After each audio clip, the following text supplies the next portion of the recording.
Hey, you. You made a good choice in podcast. You're listening to the Mount Rushmore podcast. It's Jeff, and it's also these other guys. Richard. Hey. Michael. Howdy.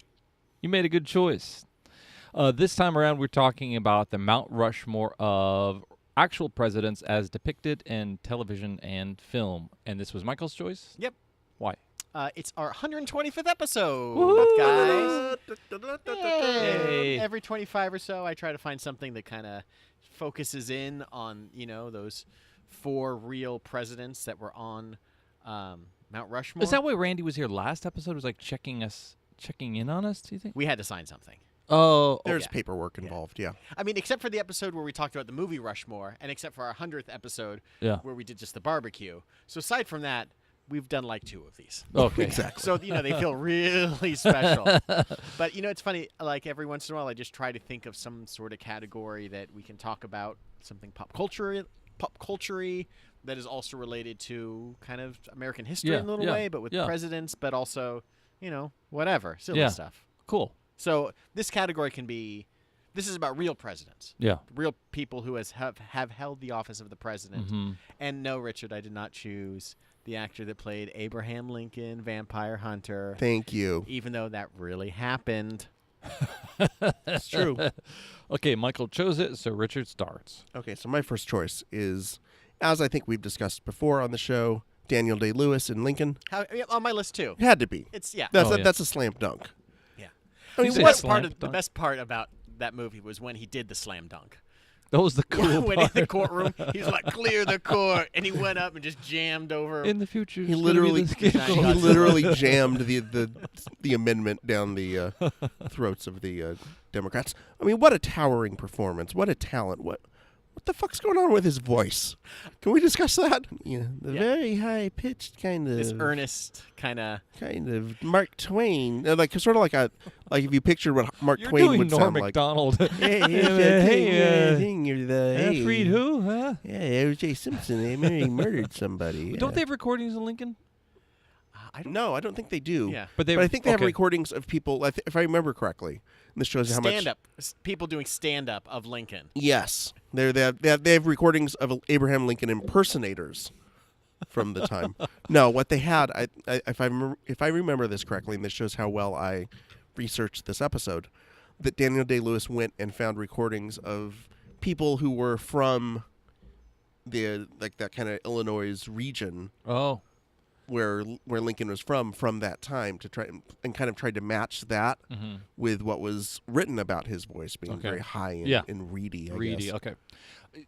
Maybe there is a Civil War president reenactor who has done Abraham Lincoln. We've seen a lot of him portrayed as a baritone kind of stentorian sort of thing. Yeah. In my mind, Lincoln being from Illinois, I imagine he's just like one of the guys around the superfans table. Yeah. He's just got this high Chicago accent, just, slaves. Yeah. 7 years ago. Like he's from Skokie. Daniel Day-Lewis, I think we talked about it in our great actor episode. Yeah. Is one of those, falls into the role, heavily researched, becomes the person. I think he definitely adds a certain sense of, weight to, this is exactly how Lincoln was. Yeah. I mean, who the fuck knows? Mm-hmm. I mean, maybe he got it 100% wrong. Maybe Lincoln did. I mean, I understand that he kind of read about him a lot, researched him. Mm-hmm. Spent a year practicing wrestling. That's right, in the Lincoln Wrestling bears, yeah. That he studied. So it seems like, as a layperson, it's like, this guy did the work, so I don't have to. So I can just accept. This is how Lincoln was. I think that's part of the trouble when you're portraying presidents of years past, when you have only the written word to know what they're about, and it's all an interpretation. Mm-hmm.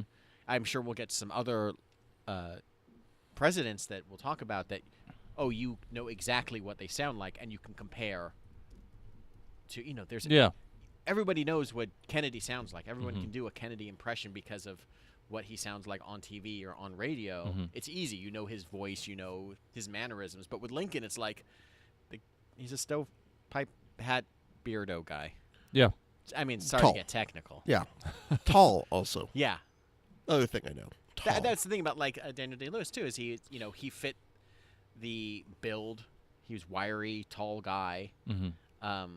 Probably roughly the same age as him at the time. I don't know exactly, but like you see a lot of actors try to portray a character, and it just vaguely looks like him. Yeah. They have some kind of face putty on, and Yeah. you're like, oh. I think it would have been fun to see him play it like Bill the Butcher from Gangs of New York. Isn't that the guy's name? Yeah. Yeah. Kind of just badass, swaggering pimp daddy thing. Yeah. What's your second one, Michael? My second one, I'm going to go a little recent talking about somebody. It's Anthony Atamanuik. Yes. I don't know exactly how to pronounce it. Playing President Trump on The President Show. And he does an incredible impersonation of him and has taken him on as a character on like a 20-minute Comedy Central show. Oh. And I think he does so much more of a definitive Trump than like Alec Baldwin. Oh. Who like have you seen the movie The Trip? No. Richard, have you seen it? The movie The Trip? The Trip. It's yeah, I've seen it. with Steve Coogan and Rob Corden. Yes. Yeah. No, not James. I'm thinking of James Corden. Anyway? But the other guy. Yeah. And there's a bit where they're sitting around a table and they're going back and forth with like Michael Caine impressions. Oh. And they're each Yeah. doing this impression. And there's one part where when the guy says, you do the loud Michael Caine, but you don't do this soft. Yeah. You don't do this soft. That is the problem with the Alec Baldwin. Yeah. It's just all loud. It's all loud. But like It's a Anthony caricature versus Atamanuik an impression. he does like Trump as like this loud, crazy person, but then he brings it down real low and does like this like kind of baby thing with him. He treats him like a toddler. He does the angry thing. He gets all the aspects of who this crazy person is as president. But in that specific role, like he doesn't do like a generic The Apprentice Trump thing. He does him like in this very specific role that like every time I watch it, it's like this guy skewers this man and gets it so perfect that like I forget that it's not him because they've got it so right. I couldn't even imagine. I can't even stand listening to Trump. Like to think that you had to do that for a career. Oh my God. To channel that guy. On one of the first episodes of the show, on the President Show, have you seen any part of it? No. It's presented as like a late night talk show where the president is like the host and like Mike Pence is like his sidekick is Ed McMahon. It's vaguely based on when Hugo Chavez, the leader of Venezuela, had a is that really? Had a show. I think it is. Because I know he had a talk show while he was president of Venezuela that was called "Hello, Mr. President" or something like that. And he gets up there, and they did like this one like man on the street bit with him, where he's just like, Trump's just on the street, and then he's like rambling about something, and then this huge truck goes by, and then he's like, "Hi, Mr. Truck." He turns into like this 10-year-old like Donald Trump thing. It's so perfect. He just gets distracted. And it's so silly, but it's just like when we're in this age where 5 to 10 years from now, there's going to be this weird Donald Trump biopic. Yeah. Where it's going to be creepy as fuck. It's either going to be super sycophantic by a certain population of the certain percentage of the American public are going to want that, or it's going to be like, Hitler-esque, and he's going to be like demonic. And I would love to see what a person like a comedian in like a more serious role would do with it. Like it would be interesting to see this guy if he had like a career doing playing him for real, or what nonsensical actor will do it in the future. I don't know. Richard, what's your second? All right, so my second choice is Edward Herrmann from Annie, playing FDR. Yeah. You know that one. Yeah. So he is. I mainly have him on here because I think that for a good portion of Americans, if you picture FDR in your head, what you're actually thinking of is Edward Herrmann as FDR. Because not only did he play FDR in this, but there were a series of TV movies in the 70s that were like Franklin and Eleanor, and there was like Franklin and Eleanor War, I think was the other one. That were very popular, big successes. He got Emmy nominations. This is back when TV movies were actually something people gave a shit about. Yeah. But yeah, most people would probably know him as FDR, and I I miss Edward Herrmann terribly. He was one of those people who just had a perfect voice. He was, for me, I think of him as, it's a long car ride, and I've got a book on tape, and it's a David McCullough. He died a few years ago, in 2014. And now it just bums me out that the next David McCullough book that's going to be on tape is not going to be read by him, because he had that kind of perfect New England... Hi, I'm Nick Lachey. No. You're reading David McCullough. You're reading David McCullough. Oh, boy. Yeah, that's what's probably going to happen. He was, and if you haven't seen Annie, what you probably know him from is he was the dad from Gilmore Girls. Mm-hmm. So that might be what you know him from beyond that. He was just a very popular kind of character actor. I think FDR is a very tough character to play because everyone kind of thinks they know. He's one of those ones, you know what he sounds like. We have the tapes. We got the tapes on him. Yeah. But you have to be able to portray sort of the public FDR, but then also this private FDR who was kind of an asshole, and could be kind of an SOB at times. Could also be still very charming, but in a very different sort of way. I think it's a very difficult president to play, and he pretty much nailed it. How does his I remember him in Annie. I don't remember him in Anything else. I pulled up his picture, and like he's very recognizable as an actor. He's like has a lot of character acting. Yeah. Like, I've seen he's like one of those. That guy. I know him from that. Oh, I know him from that. I know him from that. How does his FDR compared to like Bill Murray playing FDR in whatever that was that I didn't see? Right. Like the only thing that my images of like Bill Murray doing that is like he looks like the Penguin. Yeah. And like it's strange because like the cigarette holder. Cigarette holder. And Yeah, like, did Kenneth Branagh play FDR at some point? He might have. Yeah. At one point. I wonder who the most played president is. Got to be Lincoln or Washington. Probably Washington because every revolutionary set movie has You need a Washington. Washington. Yeah, I guess we could, as depicted on used car commercials, we could add that in there. President's Day, like, just fills it out with actors playing Washington. Okay. Oh, and he was the dad on Richie Rich, too. Yeah. There you go. He does have a face where I think he's never played anybody with more than a upper-class income. He's not going to be playing Joe the Plumber in the Joe the Plumber story, put it that way. Still looking to cast the lead in that movie. I hear they got a call out for that, yeah. That's why he died, because he couldn't get an audition for it. Fucking bother.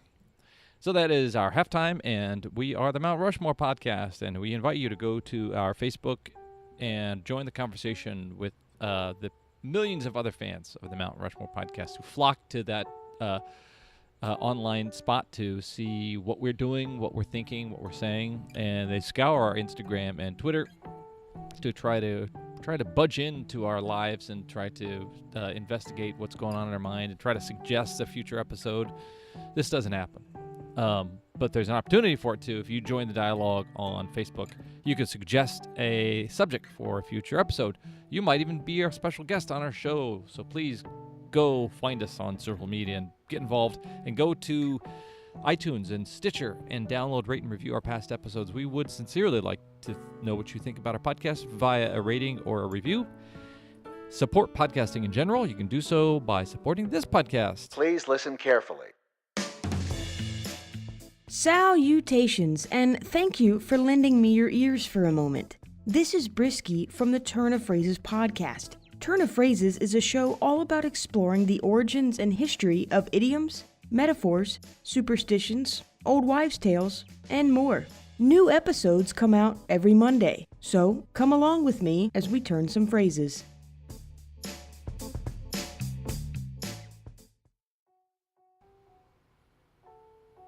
You know what? Screw those guys. That sounds like a dumb I podcast. say that a lot after we immediately promote them. No, I'm going to cut that. Aren't they great? That sounds fun, that podcast. Audible is offering a 30-day free trial. When you try out their services, you get a free Audible book. You get a free audiobook. You can go to audibletrial.com/Rushmore and download a audiobook. You could download, just type in the word president. You'll probably find something pretty awesome. You can get a free audiobook for your iPhone, Android, Kindle, or MP3 player. And whether you keep the service or not, that book is free for you to keep.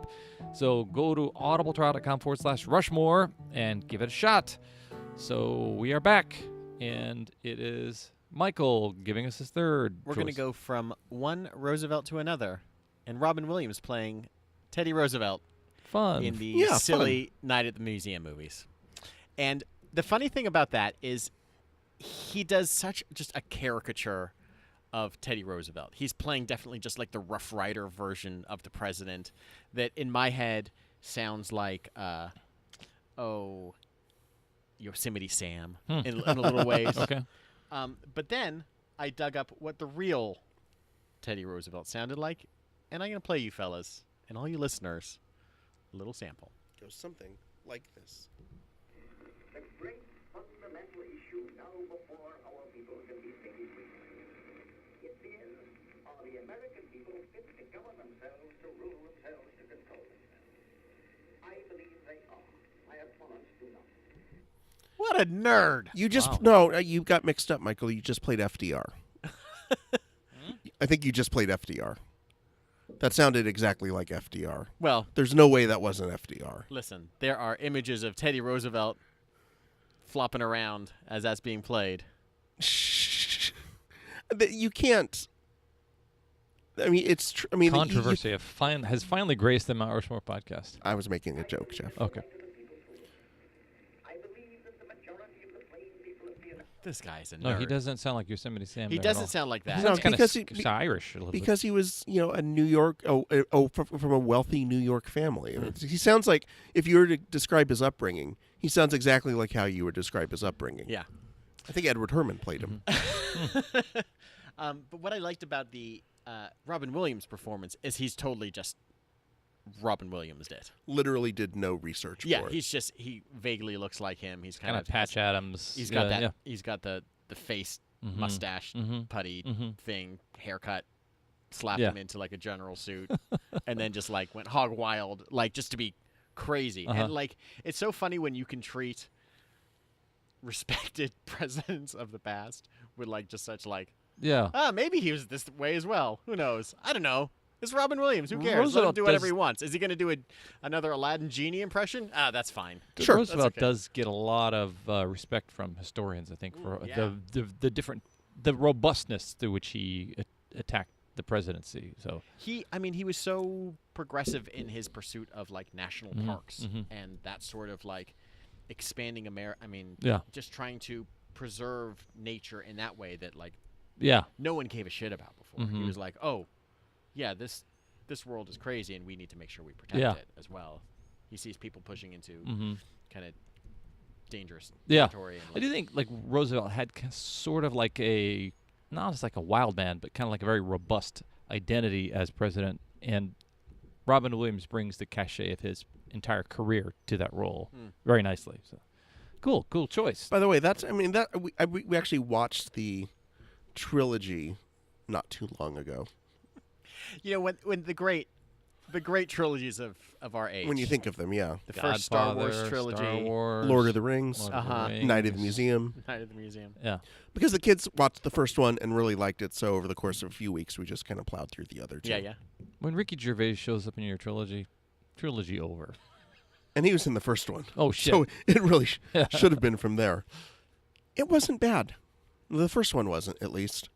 And then there was, it's sort of, by the third one, it It's was a like, reha- we're eventually they're done doing the same movie. over and over again. But Uh, I was surprised at how not terrible the first one was. Dick Like, Van I was Dyke's, really like, the enemy expecting is it. the bad guy of like the first Yeah. one. Right? Spoiler alert. I love the old guys being the bad guys in it. That's a lot of fun.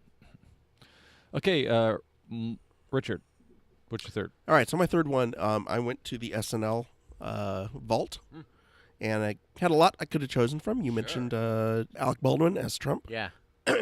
Excuse me. I went for a slightly different route. I went Phil Hartman as Bill Clinton.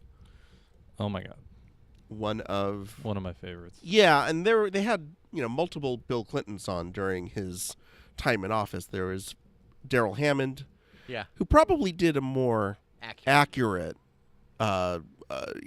actual impression, in terms of the vocals and the mannerisms and sort of like making it accurate.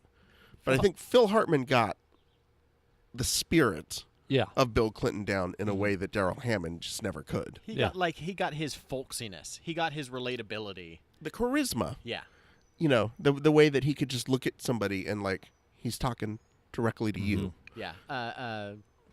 Daryl Hammond, it was more of like a sleazy Clinton. He got sleazy. Yeah, he got sleazy Clinton.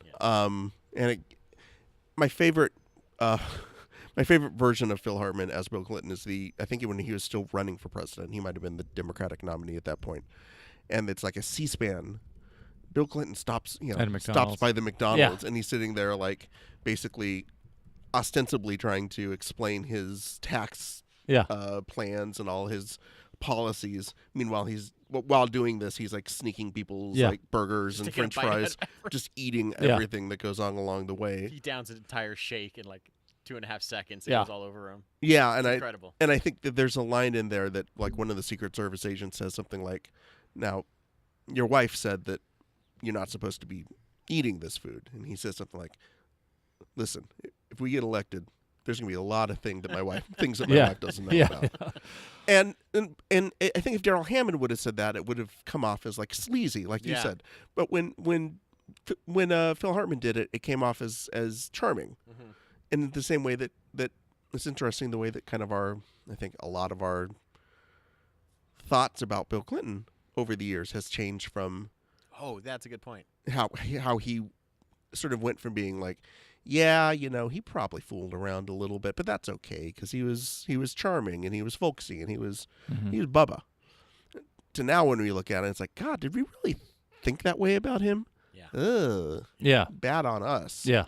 So there's a little bit of, I think that when you look at the way he portrayed him, and he portrayed him in the early years of the presidency versus Daryl Hammond, who got him in kind of like the later years, the way that he was perceived at the time certainly comes out in the impressions. I think there was a little bit of the performer in Bill Clinton, the guy who would grab a saxophone and want to entertain a little bit, Right.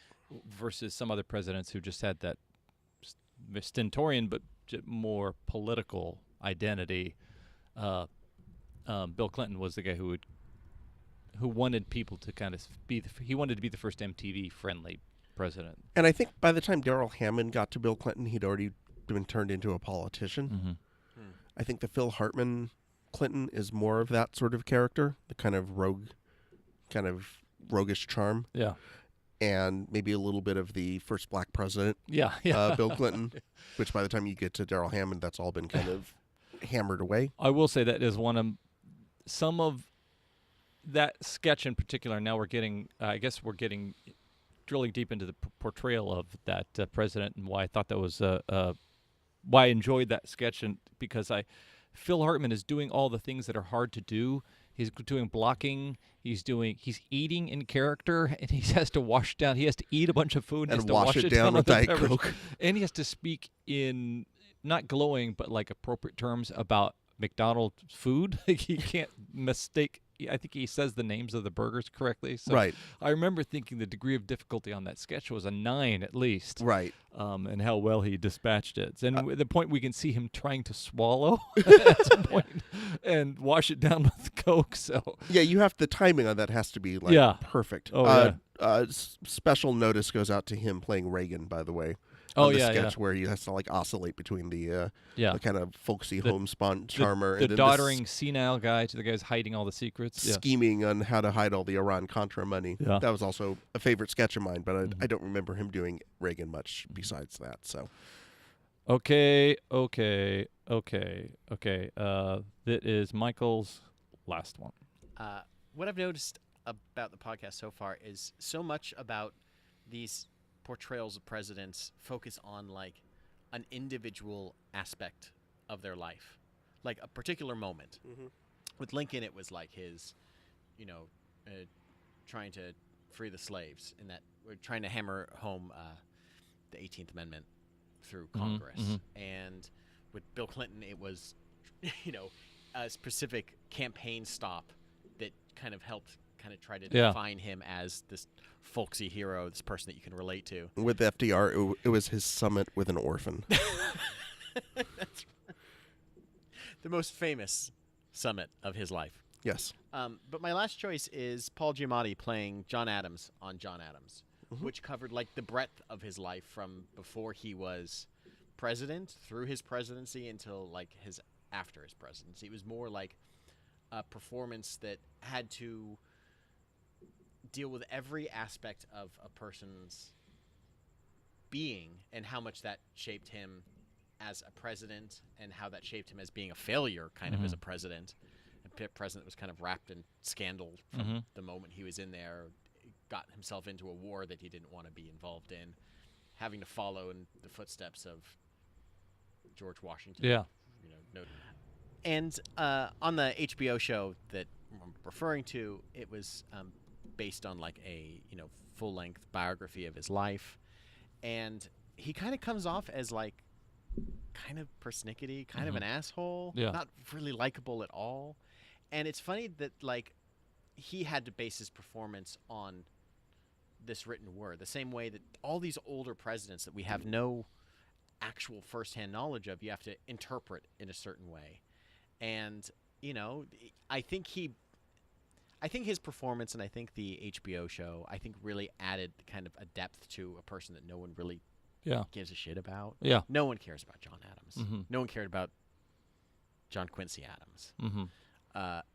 And I think that there are like, he's one of those people that he's a founding father that doesn't have any national representation in like a statue. Like there's no monument to John Adams out there, which is weird since he helped draft the Declaration of Independence and create the our country. And everyone's like, yeah, no one really liked him anyway. Those people that aren't really liked, they kind of fade from history a little bit. It almost seems like the guy who was in the band after, it's almost like the George Harrison of the band. If the Beatles had kept on after John and Paul had quit. This guy's like, well, this band wasn't my idea necessarily. I wasn't one of the most dynamic people in this thing, but I got to keep this thing going and discover what this thing really is. I mean, do most people probably don't. They don't know that he defended the British in the Boston Massacre. That's funny. Yeah. It's like, oh, he took the other. He was the other side.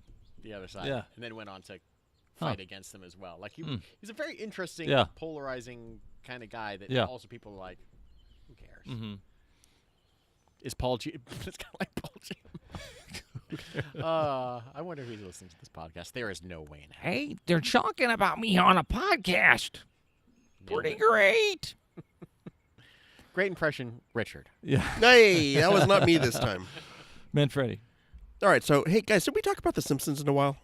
Oh, we're required to. I feel like it's been a few weeks. It's been a minute. I'll go back and look through the list and see if we've mentioned them. But it's been a minute. I know that much. So I can't let this opportunity go without mentioning Harry Shearer doing the voice of George H.W. Bush on The Simpsons in the episode Two Bad Neighbors. So this is the episode where George and Barbara Bush move in across the street from The Simpsons and manage to get involved in a prank war with each other between George and Homer after Bart rips up the pages to George's memoir of his time as a single president. And this was kind of the culmination of this feud that had happened between The Simpsons and the Bush family when Barbara Bush first made some sort of comment about it, like, I don't understand what this is. And then later on the campaign trail in 92, George Bush made some sort of comment about needing more Waltons and less Simpsons. So this had been kind of going back and forth. Brewing. Had been brewing for a while. And I remember watching this, and I swear to God, I for a minute I thought, oh my God, they actually got they got George Bush to do the voice of this, because Harry Shearer's voice is so technically on point. And then it makes you realize how much George Bush sounds like every other like white weenie that Harry Shearer voices on The Simpsons. Like Reverend Lovejoy. Or yeah, exactly. Yeah, there's something about the impotent male that Ned Flanders. Why were you looking at me? You said that. Oh shit. No reason. No. But there's something about that sort of voice that sort of works really well to do George W. Bush. It's a really funny episode. It ends with George Bush spanking Bart in front of Mikhail Gorbachev, and them fighting in the sewers. The unexpected tie into Dennis the Menace in that episode is great, where he basically becomes Mr. Wilson. yeah, he comes over and he's like interrupting him while he's writing his memoirs, and ends up just annoying him. Has The Simpsons ever got Barbara Bush was so sweet in that and nice to like her and Marge became friends, and they're like, oh boy. I'd have to say I haven't watched The Simpsons in almost a decade. But who has? Has it ever been that iconographical before? It seems like would they ever do something like that? I wonder. I think so. I think they've done, actually. I would say they've probably done, from what little I've watched of it in the past decade, I think they are more likely to do celebrity tie-ins and do things that are more current pop culture related.